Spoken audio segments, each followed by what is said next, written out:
அமெரிக்காவை சேர்ந்த பிரபலமான இணைய வர்த்தக நிறுவனம் அமேசான். இப்போ அவங்க உலகம் முழுக்க பணியாளர்களை குறைக்கிற நடவடிக்கையை தீவிரமா தொடங்கியிருக்காங்க.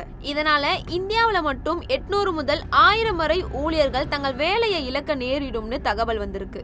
ஏன் இப்படி ஒரு முடிவு எடுத்தாங்கன்னா, அமேசான் நிறுவனம் நிர்வாக செலவுகளை நிறைய குறைக்கணும்னு நினைக்குது. அதனால செயற்கை நுண்ணறிவு தொழில்நுட்பத்தை அதிகமா பயன்படுத்த முடிவு பண்ணிருக்காங்க. அதனாலதான் இந்த பணி நீக்கங்கள் நடக்குதாம். இந்த பணி நீக்கம் யாரையெல்லாம் பாதிக்கும்னு பார்த்தா, நிதித்துறை, மனித வளம், தொழில்நுட்பம் மாதிரி பல துறைகள்ல வேலை செய்யற 14,000 பேரை பாதிக்கலாம்னு எதிர்பார்க்கப்படுது. குறிப்பா சொல்லணும்னா, இந்தியாவில சென்னை மற்றும் பெங்களூர்ல அலுவலகத்துல வேலை செய்யறவங்க எல்லாம் 800 முதல் 1000 பேர் வரை தங்கள் வேலையை இழக்கிற ஆபத்துல இருக்காங்க.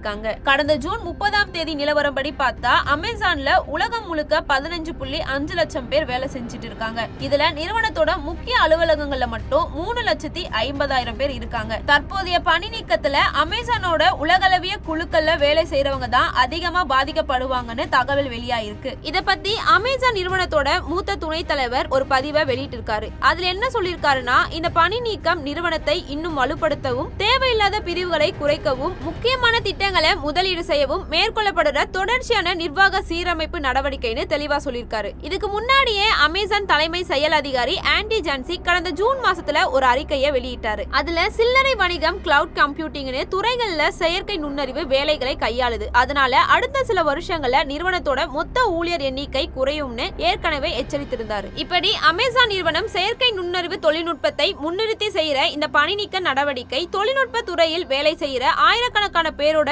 எதிர்காலத்தையே பாதிக்க போகுதுன்னு தான் சொல்லணும்.